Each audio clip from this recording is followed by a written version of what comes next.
अस्सलामुअलैकुम जी। मैं डॉक्टर सोनिया फवाद अपने होम्योपैथिक चैनल में आपको बहुत बहुत खुश आमदीद कहती हूँ।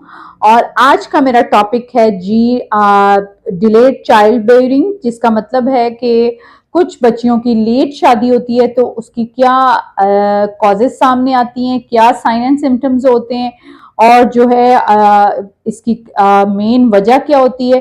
क्योंकि ये हमारी जो है फीमेल इनफर्टिलिटी की सीरीज अब चलेगी। पिछली वीडियो में मैंने आपको जो है तमाम कॉजेज बताई थी कि फीमेल इनफर्टिलिटी की मेन और कॉमन जो कॉजेज हैं वो क्या होती हैं, और इन पे वन बाय वन हम हर वीडियो में डिस्कस करेंगे। और होम्योपैथिक में ट्रीटमेंट क्या होता है और लाइफस्टाइल को चेंज करके आप कैसे क्योर हो सकते हैं, और होम्योपैथिक मेडिसिन एंड पे आपको बताई जाएगी। ठीक है, इसके अलावा ये जो है आज का हमारा टॉपिक है जी डिलेड चाइल्ड बेयरिंग। इसका मतलब है जी अगर आपकी लेट शादी हो रही है, यानी आप 30 या 35 से अबव हो गए हैं, तो आपको कुछ जो है प्रॉब्लम्स हो सकती हैं। तो वो आज इस वीडियो में डिस्कस करें।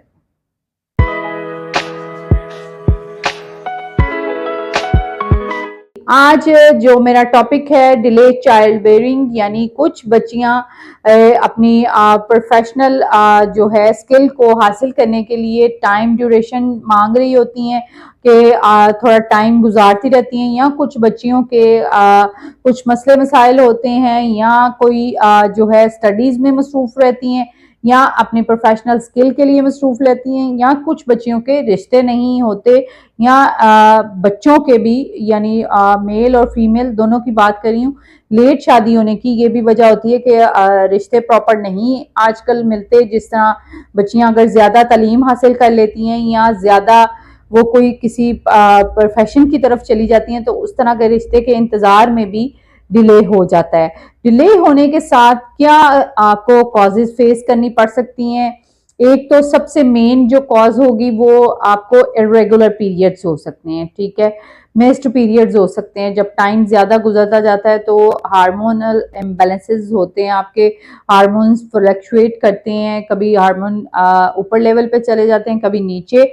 अगर आपको डिले पीरियड, अगर इस तरह का कोई इशू हो रहा है डिले होने, ये जरूरी नहीं है सबके साथ हो, कुछ रेयर केसेस में ऐसे होता है। अगर आप फिजिकली मेंटली फिट हैं, आपको कोई इशू नहीं है, तो यू कैन कंसीव इजीली।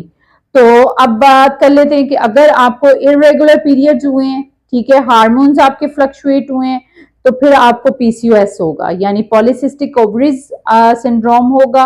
तो आपको जो है इनफर्टिलिटी हो सकती है। अगर आप शादी के बाद अगर आपको इस तरह की प्रॉब्लम्स आ रही हैं, और जब पीसीओएस होगा, हार्मोन्स फ्लक्चुएट करेंगे, तो आपको ओबेसिटी होगी लाजमी तौर पे। ओबेसिटी जब होगी तो फिर जो है आपको ये इनफर्टिलिटी, वजन जब बहुत ज्यादा बढ़ जाएगा तो आपको इनफर्टिलिटी की प्रॉब्लम हो सकती है।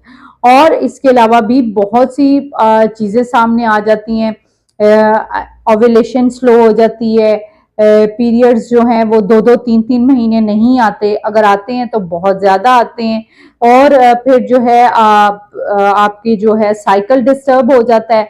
और इसके अलावा आपके ओव्यूलेशन का सिस्टम स्लो हो जाता है, और भी बहुत से हार्मोन्स इशू होने की वजह से चेहरे पे बाल निकलना शुरू हो जाते हैं, मूड स्विंग आपके चेंज होते हैं, आपको बहुत ज्यादा इरिटेबिलिटी होती है, आप बहुत ज्यादा चिड़चिड़े और बदमिजाज हो जाते हैं, गुस्सा आना शुरू हो जाता है। तो ये चीजें भी सारी एज के साथ रिलेट कर रही होती हैं।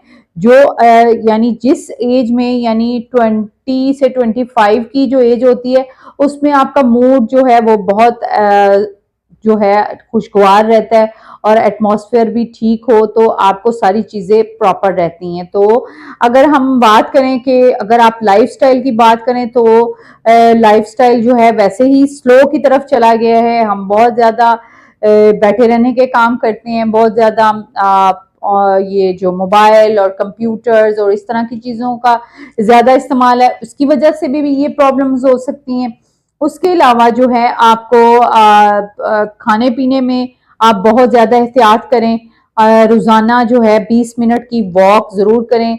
कार्बोहाइड्रेट का कम इस्तेमाल करें। अगर आपकी लेट शादी हो रही है तो मीठे से परहेज करें, कार्बोहाइड्रेट कम लें और वाइट मैदे की बनी हुई चीजें और ऑयली फूड से परहेज करें। और जो है थोड़ी बहुत एक्सरसाइज या योगा या फिर आप जो है एक्सरसाइज के साथ साथ आप योगा भी कर सकते हैं और वॉक भी कर सकते हैं।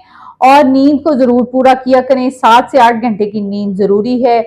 और ये होगी लाइफस्टाइल के बाद। अब अगर आपकी डिले शादी हो रही है, लेट शादी हो रही है आपकी, तो आपको चाहिए कि आप पहले से ही अपने डॉक्टर के साथ कंसल्ट करें।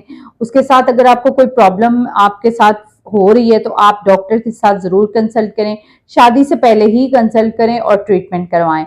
अगर शादी हो गई है और कोई इस तरह की कोई आपको प्रॉब्लम फेस करनी पड़ रही है तो आप जरूर अपनी डॉक्टर से राब्ता किया करें, क्योंकि आपका टाइम पहले ही बहुत डिले हो चुका है। तो आपको पास अब शॉर्ट टाइम है, तो आप जो है जल्दी से कंसल्ट करके अपना ट्रीटमेंट करवाएं और जो बेहतर आपकी डॉक्टर आपको मशवरा दे उसके मुताबिक अमल करें। क्योंकि जो है इग्नोर नहीं करना चाहिए। अगर कोई एक भी सिम्टम्स आ रहा है, कोई एक भी आपको साइन दिख रहा है या आपको कॉज कोई मिल रही है, अपनी प्रॉब्लम आपको इंटरनल हो रही है, तो आप जरूर राब्ता करें, ठीक है, डॉक्टर से। अगर आप हमसे ऑनलाइन कंसल्टेशन करना चाहते हैं तो नीचे स्क्रीन पे व्हाट्सएप नंबर चल रहा होगा, आप हमसे भी ऑनलाइन कंसल्ट करके कंसल्ट भी कर सकते हैं और जो मेडिसिन है वो भी पार्सल के थ्रू मंगवा सकते हैं।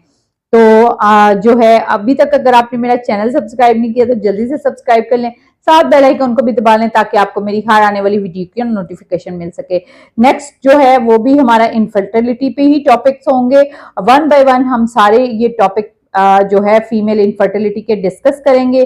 अगला टॉपिक आपके लिए बहुत ज्यादा नॉलेजेबल और बहुत ज्यादा कॉमन है, आपने जरूर वीडियो को देखना है, लाइक शेयर एंड कमेंट करना है ताकि हम आपके लिए इस तरह की नॉलेजेबल वीडियोस लाते रहें। आज के लिए इतना ही, नेक्स्ट वीडियो में नेक्स्ट टॉपिक के साथ फिर मिलेंगे। जज़ाकल्लाह खैर।